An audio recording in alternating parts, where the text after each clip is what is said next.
kamu ke sekolah menggunakan sendal ya? Iya Bu. Kira-kira sudah berapa kali kamu menggunakan sendal ke sekolah? Sudah 2 kali Bu.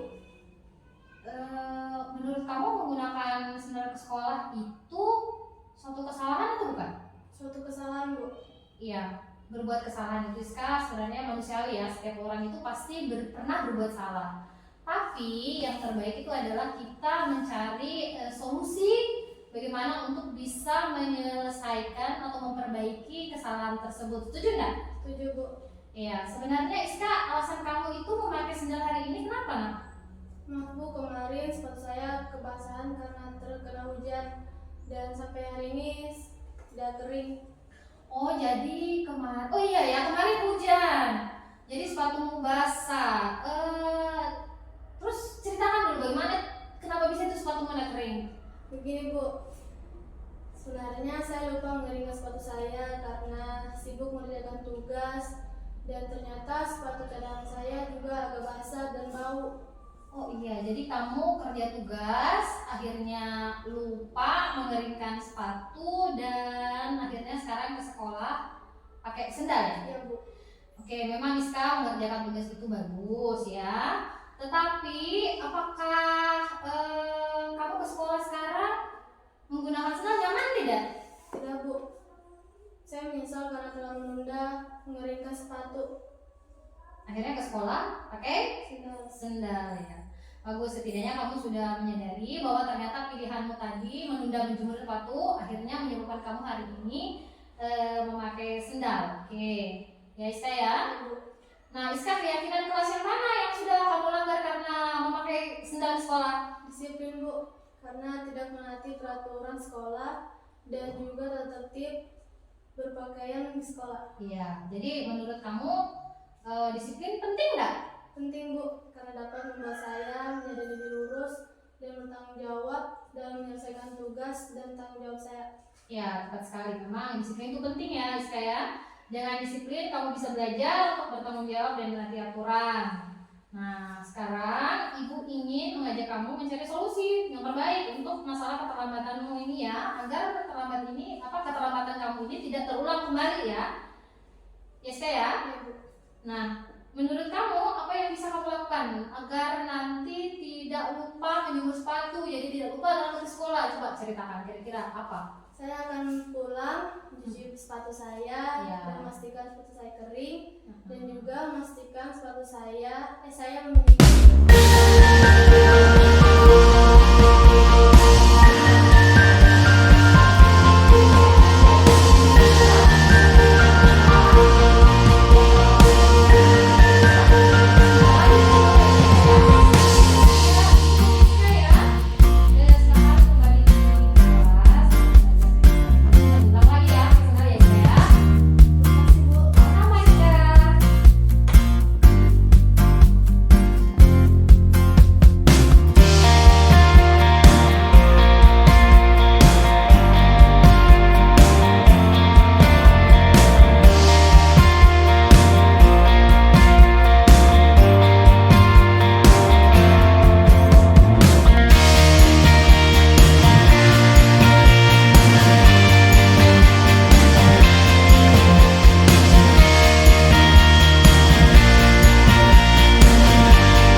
Assalamualaikum warahmatullahi wabarakatuh. Waalaikumsalam warahmatullahi wabarakatuh. Yang saya hormati Ibu KS dan rekan-rekan guru SMP Negeri Sata 3 Wiwiramo. Puji dan syukur kita panjatkan atas kehadiran Allah Subhanahu wa Ta'ala, karena berkat rahmat dan hidayahnya lah sehingga acara kali ini bisa dilaksanakan. Kemudian tidak lupa kita lantunkan salawat dan salam kepada junjungan besar kita Nabi Muhammad SAW. Allahumma shalli ala sayyidina Muhammad wa ala ali sayyidina. Baik, kegiatan hari ini insya Allah saya akan melakukan aksi nyata mengenai budaya positif. Jadi materi yang saya peroleh di pendidikan calon guru penggerak, sebagian besar tentang budaya positif akan saya sampaikan atau akan saya jelaskan ke Bapak Ibu guru. Sebelum kita mulai, kayaknya berdoa dulu. Semoga kegiatan hari ini mudah-mudahan bisa berjalan dengan lancar dan tentu saja bernilai ibadah di mata Allah Subhanahu wa Ta'ala. Berdoa dimulai. Selesai. Saya langsung saja ya. Ini modul budaya positif sebenarnya kalau dijabarkan mungkin bisa jadi 5 hari. Kenapa? Karena banyak sekali komponen yang ada di dalamnya. Tetapi ya, kalau dikonsepkan, jadi budaya positif ini sebenarnya merupakan perwujudan dari nilai-nilai atau keyakinan universal yang diterapkan di sekolah. Keyakinan universal, jadi maksudnya ini adalah nilai-nilai yang kita sepakati secara bersama, secara universal. Jadi di dalam budaya positif ini diharapkan nanti ujung-ujungnya peserta didik memiliki konsep nilai yang ada di dalam dirinya sehingga kita nanti mudah membudayakan kebudayaan positif di sekolah.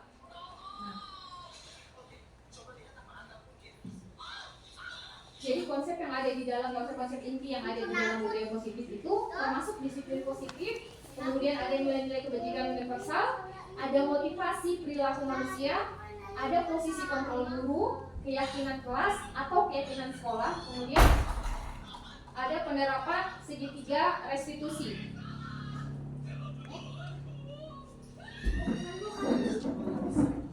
Nah, mulai dari disiplin positif.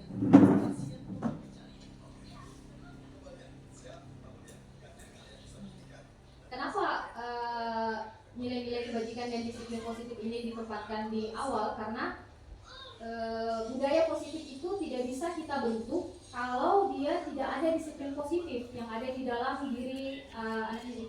Selama ini kan konsep disiplin itu kita kenal mungkin identik dengan yang negatif. Artinya kalau kita menyuruh siswa disiplin biasanya terkait dengan hukuman.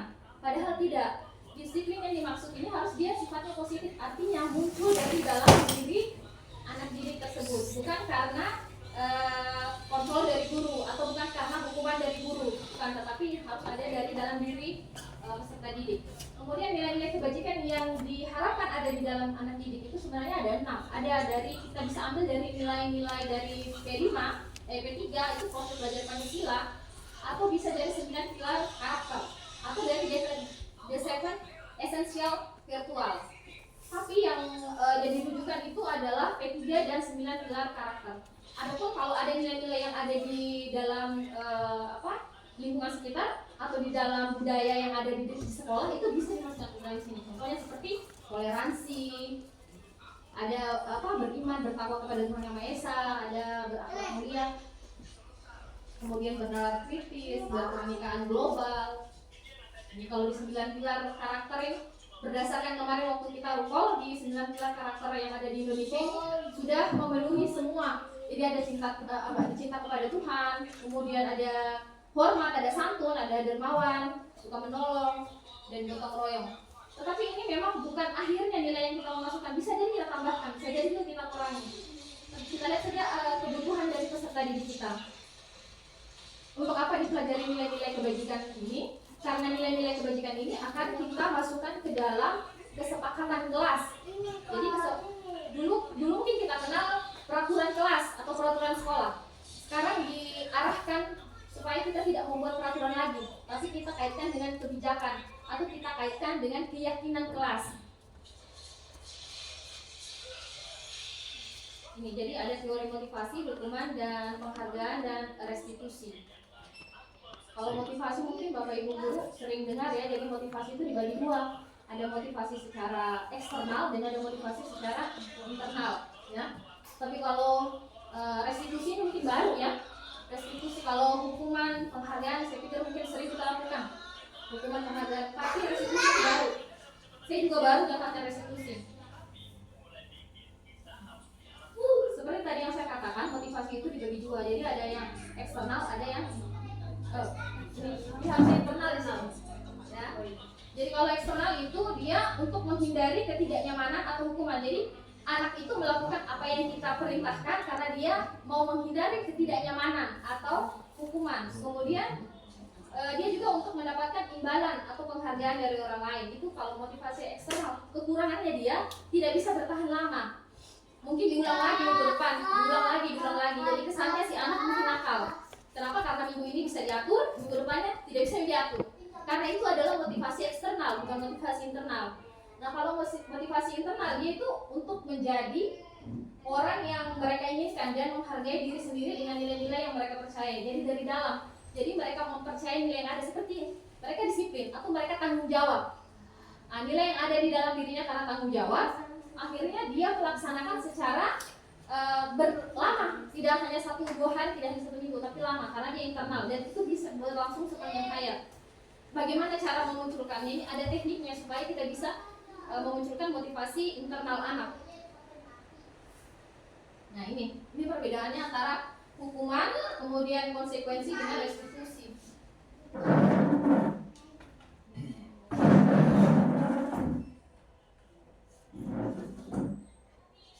Jadi kalau hukuman itu murid atau anak belajar menyembunyikan kesalahan. Jadi dia kesalahannya disembunyikan, tidak pernah dia curhat secara utuh, dia sembunyikan, dia takut salah.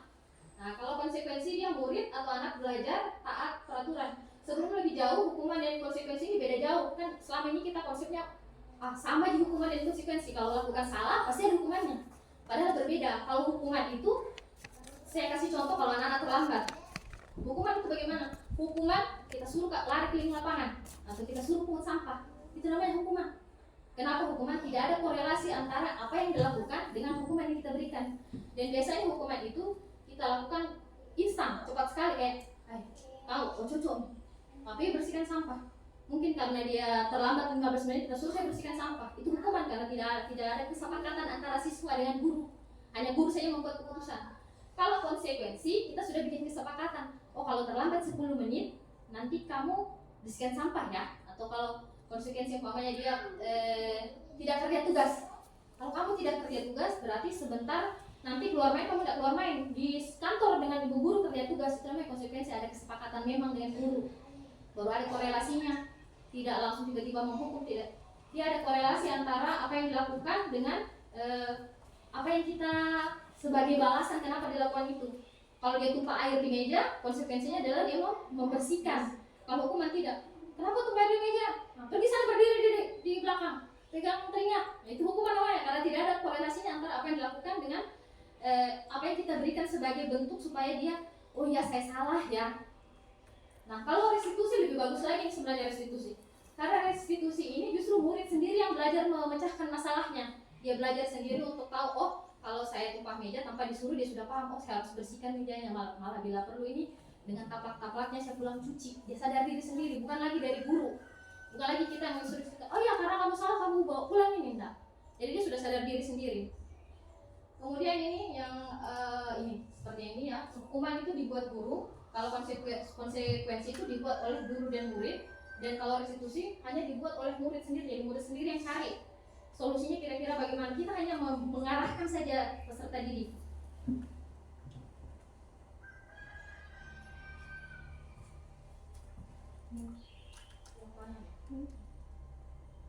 Nah, ini dia. Seperti ini, sistem tidak akan berjalan bila murid tidak takut. Jadi hukuman itu bisa berjalan kalau muridnya kita takut dengan kita. Tapi kalau muridnya dianggap kita teman, tidak mungkin dia bisa berjalan ini hukuman. Yang ada dia ketawa saja. Kemudian kalau konsekuensi ini, dia memerlukan monitoring dan supervisi terus-menerus dari guru. Jadi kalau seperti tadi dia kasusnya tidak mengerjakan tugas, mau tidak mau kita juga guru menemani mengerjakan tugas. Akhirnya waktunya juga kita bisa jadi tersita, tidak kita kerjakan lagi yang lain. Tapi kalau restitusi dia langsung murid belajar bertanggung jawab untuk perilakunya. Walaupun memang restitusi memang harus butuh pengulangan terus-menerus dan dilakukan serempak. Artinya guru-guru lain juga melakukan itu. Jadi siswa dengan sendirinya nanti akan sadar, oh ya saya salah, jadinya begini. Bahkan kadang beberapa teknik restitusi tidak membutuhkan lagi waktu panjang, cepat, singkat, siswa sendiri sudah sadar. Kemudian ini teori tentang kebutuhan dasar manusia. Kenapa dibahas teori kebutuhan dasar manusia dalam disiplin positif? Karena ternyata ini kebutuhan dasar manusia kalau dipelajari menurut Dr. William Glasser dalam choice teori ini ada, ternyata kita manusia ini memiliki 5 kebutuhan. Bukan hanya orang dewasa, tetapi anak-anak yang kita didik juga itu memiliki 5 kebutuhan.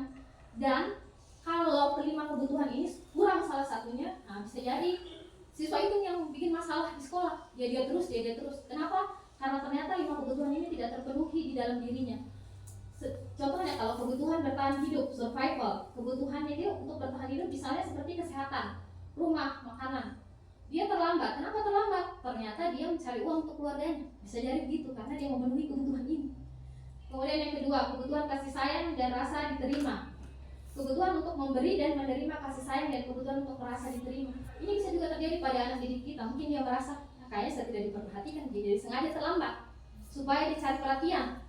Ini jadi harus ditahu semua kebutuhan ini supaya kita bisa mendeteksi kesalahannya anak didik karena kebutuhan apa. Jadi kita bisa mengarahkan bagaimana caranya dia bisa memenuhi kebutuhan itu dengan cara yang positif, bukan dengan cara yang negatif. Kalau kebutuhan ini tidak terpenuhi, masalahnya selamanya tidak akan terpecahkan. Kemudian ketiga, kebutuhan kebebasan. Nah, kebutuhan kebebasan ini dia mau bebas. Jadi kalau kita kasih tugas, nggak mau kerja tugas. Kenapa? Bawaannya mau bebas. Malas kerja. Nah, ini lain penanganannya lagi dia. Kemudian kebutuhan kesenangan. Nah, kebutuhan kesenangan ini kelihatan sekali kalau anak-anak yang suka main game. Ingin sekali senang. Lain juga cara penanganannya. Jadi tiap anak itu walaupun alasannya terlambat, bisa jadi karena kebutuhannya beda-beda. Oh, dia main game tengah malam sampai subuh karena dia ingin senang, akhirnya terlambat. Lain lagi cara penanganannya supaya dia tidak bikin masalah. Kelebihannya ini nanti restitusi, penanganannya tidak ada, kita berikan hukuman, tidak ada tidak ada bahasa kasar verbal, tidak ada. Dipukul juga tidak ada.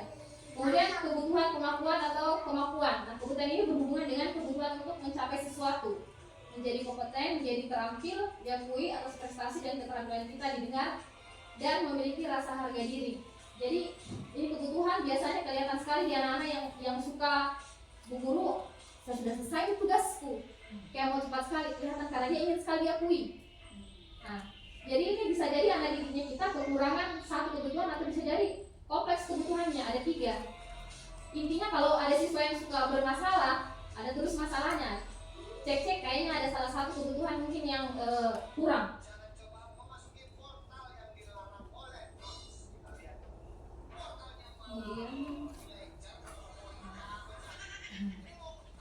Nah, ini keyakinan kelas. Setelah kita tahu tadi 5 kebutuhannya anak didik dan termasuk dirinya kita sendiri, kita harus membuat yang namanya keyakinan kelas. Jadi keyakinan kelas ini isinya apa? Keyakinan kelas ini isinya adalah nilai-nilai yang tadi sifatnya universal, nilai-nilai yang ada dalam lingkungan kita, toleransi mungkin, tanggung jawab, disiplin, bisa kita masukkan. Harus dibuat di dalam kelas. Nanti tujuannya pada saat di restitusi kita mau validasi tindakan yang salah.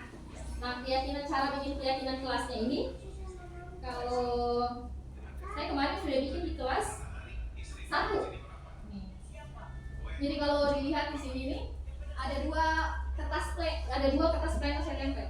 Yang satu ini adalah tempatnya untuk mereka membuat peraturan yang kira-kira menurut mereka membuat kelas nyaman itu bagaimana. Jadi nanti siswa menuliskan peraturan, oh kalau kelas nyaman kayaknya tidak ribut. Nah, mereka menulis baru tempel di depan peraturan. Ini dilakukan kalau di kelas yang tidak pernah membuat keyakinan kelas, masih baru. Kayak di kelas 1 kemarin masih baru, jadi mau tidak mau saya bikin dulu peraturan, setelah peraturan baru dialihkan ke keyakinan kelas. Jadi ini kalau saya percepat, ini setelah itu saya menulis. Jadi satu-satu dibacakan. Setelah satu-satu dibacakan, terus dikumpul menjadi satu. Jadi seperti yang ini yang saya tuliskan adalah disiplin. Jadi setelah saya baca ternyata ada beberapa siswa, oh guru tidak boleh terlambat, ditulis.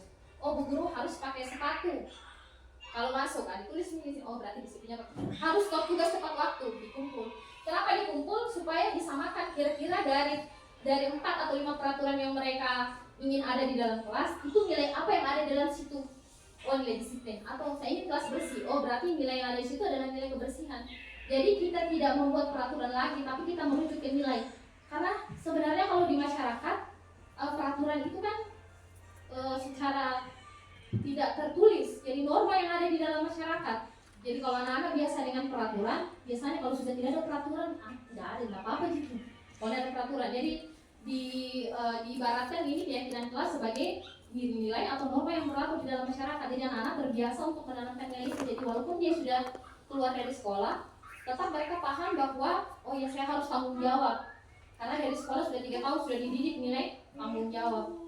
Jadi ini kemarin waktu di kelas 1 ada 4 nilai. Nilai disiplin, kemudian kebersihan dan kenyamanan, tanggung jawab, sama satu lagi nih kalau saya tidak salah di sini saling tolong menolong, saling hormat menghormati. Sebenarnya kalau ditanya bisa lebih, bisa 7 bisa, tetapi yang dikhawatirkan kalau 7 terlalu banyak nanti dia lupa nilainya. Jadi minimalnya itu 3 sampai 7 lah rentangnya. Ini harus ada di dalam kelas supaya siswa itu jadi kita tidak bikin peraturan lagi. Nanti kalau dia datang terlambat, Bu Guru nggak ada peraturannya, nggak pernah dibikin peraturannya. Tapi kalau ada nilai disiplin, nggak ada peraturannya. Tapi kan disiplin itu terkait dengan kamu datang tepat waktu, pakai baju yang rapi, itu disiplin. Sudah bisa dikaitkan. Setelah kita sudah selesai bikin keyakinan kelas, ini dituliskan kembali di papan, di kertas pleno. Kenapa dituliskan kembali di kertas pleno yang ada di sebelah sini? Ini alasannya karena nanti sebentar mereka mau tanda tangan supaya mereka sepakat bahwa keyakinan yang mereka sudah yakini satu kelas itu mereka tanda tangani. Jadi tidak ada lagi alasan nanti kalau kita melakukan teknik restitusi, tidak ada lagi alasan kayaknya belum dikasih tahu Bu Guru, kita tidak tahu itu. Jadi sudah ada alasan. Nanti kalau sudah tanda tangan kita tempel di kelas, bisa ditempel, bisa juga kita bikinkan poster. Tergantung dari kesepakatannya kita dengan anak-anak. Intinya harus ada diskusi, tidak boleh kita lakukan tidak ada diskusi. Jadi harus ada diskusi dengan anak-anak. Jangan sampai kita bikin keputusan sendiri. Nah, kemudian ini juga kelebihannya ini kita bikin keyakinan kelas, boleh kita rame-rame bikin sama-sama satu kelas boleh. Kemudian sama-sama wali kelas boleh.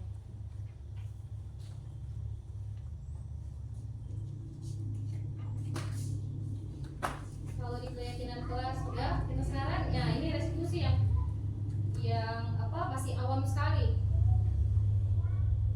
Nah, restitusi ini ada 2. Jadi restitusi ini terkait dengan posisi kontrol guru.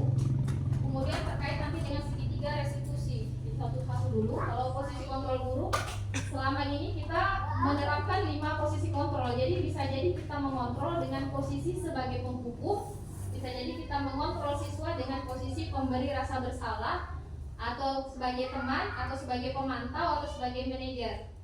Nah, tapi perlu diingat bahwa kalau posisi kontrol ini sebenarnya itu hanya ilusi.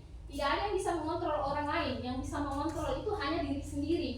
Jadi kalau kita berpikir bahwa kita bisa kontrol dia supaya harus kerja tugas tepat waktu, tidak. Yang mengontrol itu hanya diri sendiri. Nah, itu tujuannya kenapa kita harus menumbuhkan disiplin positif supaya terjadi budaya positif di sekolah. Ini kalau sebagai penghukum. Ini kalau guru yang bertindak sebagai penghukum, saya tampilkan kembali supaya lebih kelihatan. Nih, kalau guru yang posisi penghukum itu bukan hanya guru ya, orang tua. Dia biasanya nada suaranya tinggi. Kalau baru datang kenapa terlambat? Dia sudah nada suaranya tinggi. Kemudian bahasa tubuh, matanya melotot, ada jarinya menunjuk. Ini sudah berarti ciri-ciri guru itu habis sekali menghukum. Kok terlambat lagi? Ini kau. Nah, tapi hasilnya apa? Hasilnya bukan seperti yang kita harapkan dia mau berubah, tidak. Malah bisa jadi dia jadi pendendam pada kita. Udah marah. Dia tandai. Guru ini. Dia sudah tandai karena kita hobi menghukum. Jadi ini posisi kontrol yang sebaiknya dihindari, jangan pernah dilakukan. Walaupun kayaknya tidak apa-apa sih kalau hukumannya ringan, sebaiknya jangan dilakukan. Kemudian yang ini pembuat merasa bersalah. Nah, ini pembuat merasa bersalah biasanya dia kasih kata-kata yang pedis, menyakitkan. Pokoknya dia supaya anaknya itu jadi nada suaranya membelas. Ini biasanya gurunya ada suara yang membelas, halus, sedih, kemudian bahasa tubuhnya. Pokoknya dia pendekatan seolah-olah teman, tapi tidak, dia memberi rasa bersalah. Nah, seperti ini. Adik, kamu tuh bagaimana ya? Kamu sudah berjanji dengan ibu tidak akan terlambat lagi. Kamu kenapa ya senang sekali mengecewakan ibu? Senang sekali mengecewakan ibu. Jadi untuk menumbuhkan rasa bersalah di dalam diri anak. Jadi nanti hasilnya ini bukannya siswa menurut tidak. Jadi bisa jadi nanti si anak ini dia nanti perasaannya bisa mendendam, maksudnya juga nanti tidak terkendali. Dia ingat terus, oh kayaknya guru ini kata-katanya pedis sekali. Jadi bahkan itu murid nanti dia bisa berkepanjangan menahan perasaan depresi, bahkan ini bisa tergolong pembulian karena kan kita memancing dia supaya dia merasa bersalah. Ini pembuat rasa bersalah. Kemudian ini sebagai teman. Nah, kalau sebagai teman ini biasanya guru ikut menyelesaikan masalahnya murid. Oh, kok terlambat nak? Kalau terlambat dia biasa sudah pulang lagi. Itu biasa kata-katanya. Kalau posisi kontrol guru sebagai teman. Jadi rata-rata guru yang menyelesaikan masalahnya. Aku udah kerja tugas, kalau begitu besok saya postor nak. Atau kalau ada waktu kapan-kapan saya postor, enggak apa-apa Ji. Nah, itu kalau sebagai teman. Nah, bagaimana perasaannya siswa? Murid akan merasa senang dan akrab dengan guru. Ini termasuk dampak yang positif. Hanya saja di sisi negatif murid menjadi tergantung pada guru tersebut.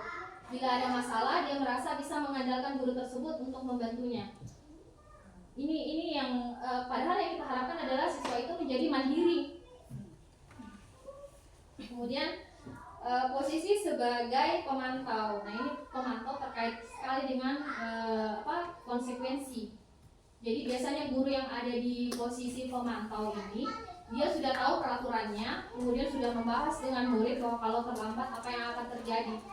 Jadi gurunya biasanya tegas, terlambat, apa yang dilakukan? Nanti jam istirahat kamu harus tinggal di kelas untuk menyelesaikan tugas yang tertinggal tadi. Ditunggu. Ini kalau guru-guru yang pemantau. Terus kalau dibilang boleh nggak kita lakukan? Boleh dilakukan, tetapi tidak boleh terlalu sering. Ini posisi pemantau. Kenapa? Karena diharapkan siswa sendiri yang mampu menyelesaikan masalah hidupnya. Karena memang kalau dia kembali dalam kehidupan nyata, mereka harus bisa menyelesaikan masalah sendiri, bukan menuding ke orang lain. Salah, seperti itu. Jadi kan tujuannya kita menciptakan generasi yang bisa membangun bangsa. Nah, ini posisi yang menjadi rujukan sebagai manajer. Jadi kalau sebagai manajer itu biasanya dia kembalikan ke keyakinan kelas. Apa yang kita yakini nak? Apakah kamu menyadarinya? Jika kamu meyakini, apa yang harus dilakukan untuk memperbaiki? Jadi kata-katanya merujuk ke anak untuk ini tujuannya sebagai posisi manajer adalah mencari solusi terbaik bersama. Walaupun memang solusinya itu diharapkan datangnya dari anak itu sendiri. Jadi dia kebiasaan untuk menyelesaikan masalah anak itu sendiri. Jadi dia tidak berharap lagi sama orang lain. Kemudian tugas seorang manajer ini bukan untuk mengatur perilaku seseorang. Nah, jadi kita membimbing murid. Nanti diharapkan murid itu perilakunya salah, kemudian kembali ke kelompoknya menjadi perilaku yang lebih baik. Dalam menjalankan posisi manajer ini ada tekniknya. Jadi tekniknya ini menggunakan segitiga restitusi. Ini juga baru, saya baru belajar ternyata ada namanya segitiga restitusi. Kenapa dikasih nama segitiga restitusi? Karena dia berputar saja di situ berbentuk segitiga. Jadi yang pertama itu kita stabilkan dulu identitasnya anak ini kita stabilkan dari identitas yang gagal menjadi identitas yang sukses. Kemudian yang kedua kita validasi tindakan yang salah. Nah, validasi tindakan yang salah ini kita tanya si anak, kenapa sih dilakukan tindakan yang salah? Kenapa tadi kamu terlambat? Karena saya main game tadi malam, Bu Guru. Jadi cara bicara kita dengan anak itu kita harus tahu kesalahan dilakukan karena apa. Kenapa kamu terlambat? Motorku mogok, Bu Guru. Kenapa? Harus kita tahu, jangan langsung tiba-tiba bilang salah kok terlambat. Bukan 15 menit harus mencatat di kantor, tidak boleh. Jadi harus kita tahu dulu alasannya apa. Sebaiknya begitu. Kemudian yang ketiga kita menanyakan keyakinan kita. Saya lupa. Ini validasi tindakan yang salah. Kita harus yakinkan bahwa anak-anak itu kalau melakukan kesalahan tidak apa-apa. Jadi kamu salah, nggak apa-apa aja karena kita kan manusia pasti melakukan kesalahan. Harus kita kasih tahu bahwa tindakan yang dia lakukan itu salah, tidak apa-apa salah, boleh saja salah, tetapi harus kita cari solusi yang terbaik untuk bisa menyelesaikan masalahnya. Jangan langsung kita bilang, salah, kau harus tidak. Jadi kita harus yakinkan bahwa kesalahan yang dilakukan itu tidak apa-apa, tapi kita harus cari solusi bersama, jangan dibiarkan saja masalahnya. Kemudian yang ketiga, nanti kita mengaitkan nih dengan keyakinan kelas. Keyakinan kelas yang mana? Yang dia langgar. Kalau tadi terlambat berarti disiplin. Kalau tidak kerja tugas mungkin juga disiplin, jadi tanggung jawab. Kalau dia berkelahi dengan temannya, nah dikaitkan lagi dengan nilai apa? Mungkin dia berkelahi gara-gara apa? Oh, dan toleransinya sama temannya bisa jadi. Atau dia buang sampah sembarang, oh berarti di keyakinan kelas mana? Oh, kebersihan, kenyamanan, tas keluar baju bisa dikaitkan dengan kebersihan. Jadi tidak perlu lagi peraturan, tapi kita merujuk ke nilai-nilai saja yang ada. Nah, ini kemarin saya sempat bikin video sama Iska. Waktu ini skenario-nya tentang dia terlambat. Ada sambung dulu. Ini waktu dia terlambat, jadi karena kita harus tanya dulu dia kenapa dia terlambat, alasannya bagaimana, terus kita cari tahu tadi dia masuk di posisi kurang kebutuhan apa. Oh, dia mungkin karena tadi bisa survival, mungkin karena dia tidak makan, terlambat bangun, kemudian dia tidak sarapan, jadi dia harus masak dulu, kemudian jadinya dia terlambat, jadi harus ditanya dulu. Nah, habis itu ditanya nih terakhir, kira-kira solusinya bagaimana? Nah, nanti anak sendiri sih yang menemukan solusinya. Oh, solusinya kayaknya Bu Guru saya harus cepat bangun. Oh, iya. Jadi begitu. Jadi solusinya dari si anak, bukan dari si guru. Jadi kalau kemarin itu kita kalau bisa katanya penghukum sama pemberi rasa bersalah tidak boleh dilakukan. Tapi kalau posisi yang pemantau sama manajer itu sebaiknya, karena posisi inilah yang memunculkan tanggung jawab pada diri anak. Ya.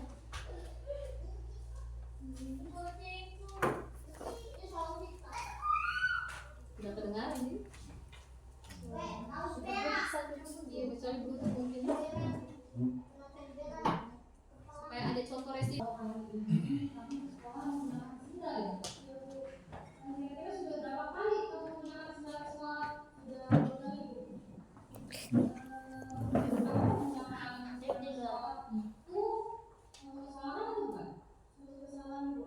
Iya, berbuat kesalahan itu sebenarnya manusiawi ya, setiap orang itu pasti pernah berbuat salah.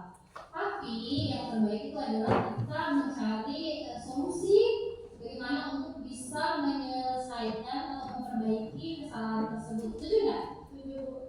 Ya, sebenarnya Iska, alasan kamu itu memakai sendal hari ini kenapa? Aku kemarin setelah saya kebasahan karena terkena hujan dan sampai hari ini sudah kering. Oh, jadi kemarin. Oh iya ya, kemarin hujan. Jadi sepatu basah. Terus ceritakan dong bagaimana kenapa bisa itu sepatu mulai kering? Jadi Bu, sebenarnya saya lupa membeli sepatu saya karena sibuk mengerjakan tugas dan ternyata sepatu cadangan saya juga agak basah dan bau. Oh iya, jadi kamu kerja tugas, akhirnya lupa memberikan sepatu dan akhirnya sekarang ke sekolah pakai sendal ya. Oke, dengan sekarang mengerjakan tugas itu bagus ya. Tetapi apakah kamu ke sekolah sekarang menggunakan sendal nyaman tidak? Tidak Bu, saya menyesal karena terlalu mudah memberikan sepatu. Akhirnya ke sekolah, oke? Sendal.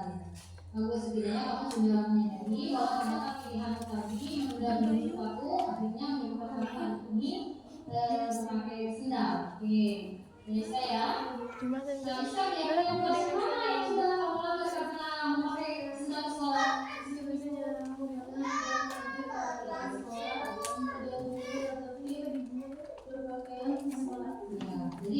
kamu disiplin penting nggak?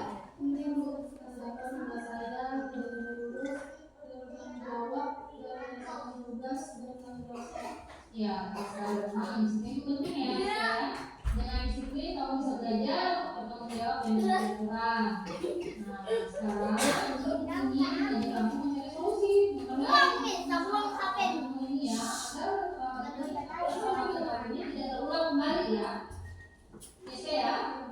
Nah, menurut kamu apa yang bisa kamu lakukan agar nanti tidak lupa minum sepatu, jadi tidak lupa langsung sekolah seperti apa? Saya akan pulang mencuci sepatu saya, memastikan sepatu saya kering, dan juga memastikan sepatu saya memiliki sepatu lainnya untuk digunakan ketika sepatu saya basah. Nah, betul sekali, alhamdulillah. sudah ada solusi ya. Mudah-mudahan ini solusinya Iska, bisa Iska terapkan. Jadi nanti tidak terlalu tidak pakai apa sendal lagi di sekolah ya Iska ya. Ya saya kira begitu saja Iska ya. Selamat kembali ke kelas dan belajar dengan baik. Nanti jangan ulang lagi ya, pakai sendal ya Iska ya. Terima kasih Bu. Sama Iska.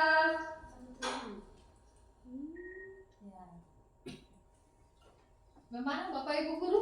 Jelas atau masih ada jelas sekali ya. Jadi memang harus 3. Jadi pertama tadi ditanyakan dulu kesalahan apa. Jangan sampai siswanya datang dia tidak tahu salahnya apa. Karena apa kan ada tidak merasa bersalah. Bisa jadi begitu. Jadi harus distabilkan dulu. Baru diberitahu bahwa oh ya enggak apa-apa jadi bikin salah.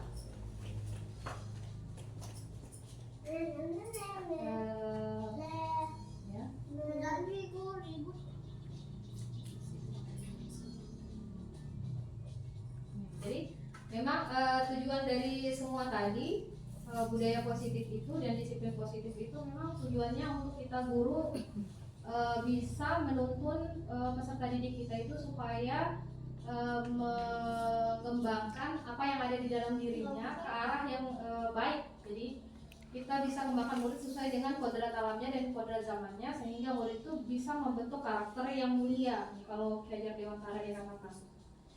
Ya saya kira Bapak Ibu guru kalau memang ada pertanyaan mungkin sebelum saya tutup. Nggak ada.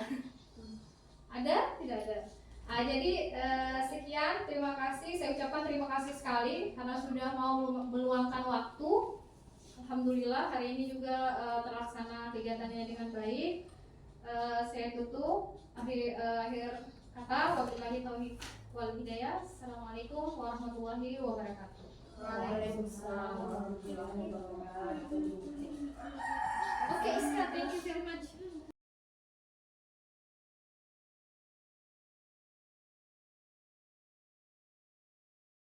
Kesepakatan kelas itu asalnya dari sini. Sebenarnya kalau yang sudah biasa bikin kesepakatan kelas, langsung saja kita bikin kesepakatan kelas. Kesepakatan kelas itu apa, Bu Guru? Kesepakatan kelas itu adalah nilai-nilai yang kamu yakini. Nilai apa itu? Nilai norma yang kamu yakini. Sopan santun, tata krama, itu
Oh, sudah media.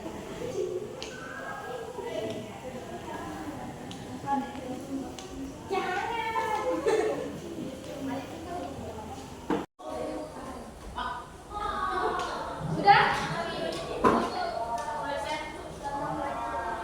Kalau sudah silakan siapkan peraturannya. Sini peraturannya. Laki dong.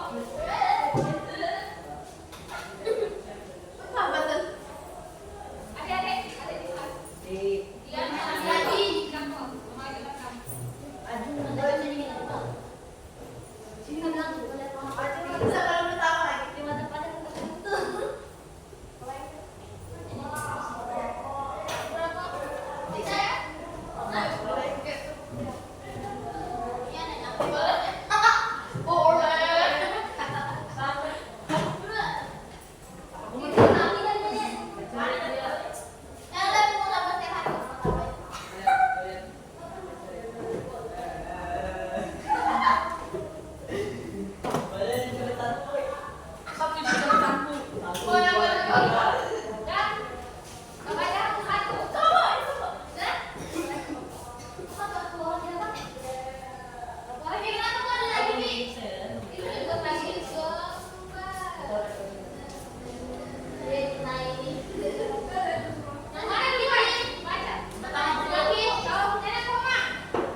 Jangan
lagi tunggu transferan buat bener kan?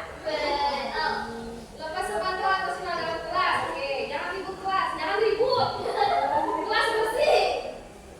Lambat masuk kelas 10 menit. Oh, maksudnya 10 menit. Boleh katanya. 10 menit toleransinya. Sepakat kan nih? Sepakat. Jangan banyak gaya dalam kelas. Jangan banyak gaya katanya. Maksudnya jangan banyak gaya. Maksudnya jangan banyak gaya maksudnya. Mereka dulu.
Ya, kalau sudah selesai.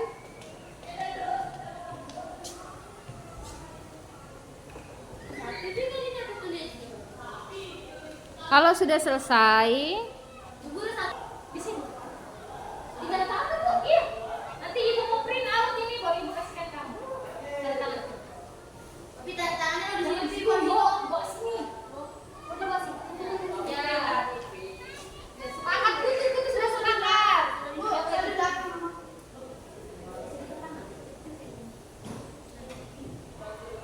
Oke. Oh, yang tulisnya apa juga di sini? Nanti terlepas. Aku acting sama foto bos mau share di Facebook. Apa ada belum tidak ada. Sini sana. Mana gitu? Apa sih? Mama Krisna tentang apa hari ini?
Assalamualaikum Bu. Waalaikumsalam. Nah, masuk nah.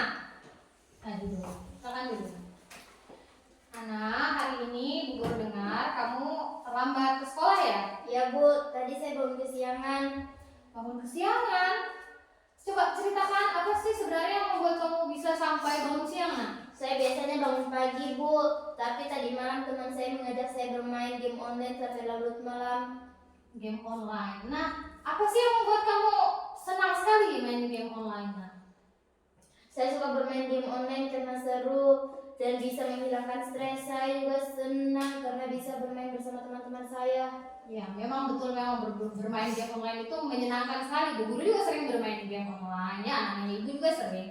Tapi perlu diingat kalau bermain game online itu ada dampak seriusnya kalau terlalu sering bermain dan lupa waktu ya. Bisa-bisa nanti kamu susah tidur ya, seperti kejadian sekarang ini sampai terlambat. Kemudian bisa yang lebih parah nanti kamu kecanduan sama game online ya.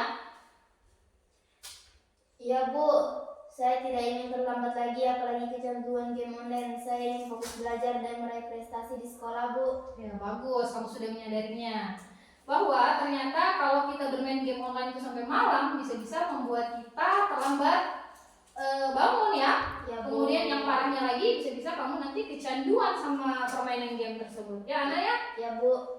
Nah sekarang Ibu Guru mau tanya sama kamu, kira-kira karena kamu datang terlambat hari ini, keyakinan kelas yang mana yang kamu langgar? Disiplin Bu, karena saya tidak menaati peraturan yang ada di sekolah dengan datang terlambat di sekolah Bu. Iya betul sekali. Nah menurut kamu disiplin itu penting tidak? Penting sekali Bu, karena dengan disiplin saya bisa menjadi bertanggung jawab dan bisa menjadi orang yang sukses Bu. Ya benar sekali. Karena salah satu kunci untuk kita bisa mencapai kesuksesan itu dengan disiplin, tanggung jawab, dan tentu saja dengan pintar mengatur waktu ya. Nah sekarang coba kamu pikirkan apa yang bisa kamu lakukan agar tidak terlambat ke sekolah lagi nanti. Saya bisa mengatur waktu dengan lebih baik Bu. Saya juga bisa membatasi waktu bermain game online dengan menyetel alarm sehingga waktu yang saya gunakan untuk bermain game tidak terlalu berlebihan. Ya bagus, alhamdulillah solusi yang kamu berikan itu luar biasa sekali. Semoga nanti solusi ini bisa kamu terapkan jadi nanti tidak terlambat lagi ya Ana ya. Ya Bu. Oke, sekarang kamu kembali ke kelas, lanjutkan pembelajaran dengan baik ya. Ya Bu, terima kasih. Sama-sama.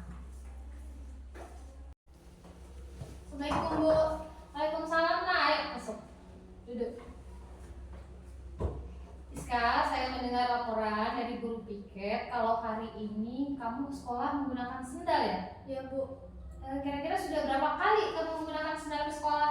sudah 2 kali Bu. Menurut kamu menggunakan sendal ke sekolah itu suatu kesalahan atau bukan? Suatu kesalahan Bu.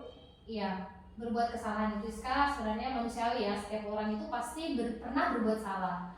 Tapi yang terbaik itu adalah kita mencari solusi bagaimana untuk bisa menyelesaikan atau memperbaiki kesalahan tersebut. Setuju nggak? Setuju Bu. Iya, sebenarnya Iska, alasan kamu itu memakai sendal hari ini kenapa, nak? Maaf Bu, kemarin sepatu saya kebasahan karena terkena hujan dan sampai hari ini tidak kering. Oh, jadi kemarin, oh iya ya, kemarin hujan. Jadi sepatumu basah. Terus ceritakan dulu bagaimana, kenapa bisa itu sepatu mana kering? Begini Bu, sebenarnya saya lupa mengeringkan sepatu saya karena sibuk mengerjakan tugas dan ternyata sepatu cadangan saya juga agak basah dan bau. Oh iya, jadi kamu kerja tugas, akhirnya lupa mengeringkan sepatu dan akhirnya sekarang ke sekolah pakai sendal ya? Iya Bu. Oke, memang Iska mengerjakan tugas itu bagus ya. Tetapi apakah kamu ke sekolah sekarang menggunakan sendal nyaman tidak? Tidak Bu, saya menyesal karena telah menunda mengeringkan sepatu. Akhirnya ke sekolah pakai Sendal. sendal ya. Bagus, setidaknya kamu sudah menyadari bahwa ternyata pilihanmu tadi menunda menjemur sepatu akhirnya menyebabkan kamu hari ini memakai sendal. Oke, ya Iska ya. Iya Bu. Nah Iska, keyakinan kelas yang mana yang sudah kamu langgar karena memakai sendal di sekolah? Disiplin Bu, karena tidak menaati peraturan sekolah dan juga tata tertib berpakaian di sekolah. Iya, jadi menurut kamu disiplin penting nggak? Penting Bu, karena dapat membuat saya menjadi lebih lurus dan bertanggung jawab dalam menyelesaikan tugas dan tanggung jawab saya. Ya, tepat sekali. Memang disiplin itu penting ya, Iska ya. Dengan disiplin kamu bisa belajar untuk bertanggung jawab dan menaati aturan. Nah, sekarang Ibu ingin mengajak kamu mencari solusi yang terbaik untuk masalah keterlambatanmu ini ya, agar keterlambatan kamu ini tidak terulang kembali ya. Ya, Iska ya. Iya Bu. Nah, menurut kamu apa yang bisa kamu lakukan agar nanti tidak lupa menjemur sepatu, jadi tidak lupa dalam ke sekolah? Coba ceritakan kira-kira apa? Saya akan pulang mencuci sepatu saya Iya. dan memastikan sepatu saya kering dan juga memastikan saya memiliki sepatu lainnya Oh, untuk iya. digunakan ketika sepatu saya basah. Nah, betul sekali, alhamdulillah sudah ada solusi ya. Mudah-mudahan ini solusinya Iska bisa Iska terapkan. Jadi nanti tidak pakai sendal lagi ke sekolah ya Iska ya. Ya, saya kira begitu saja Iska ya. Silakan kembali ke kelas dan belajar dengan baik. Nanti jangan ulang lagi ya pakai sendal ya Iska ya. Terima kasih Bu. Sama-sama Iska.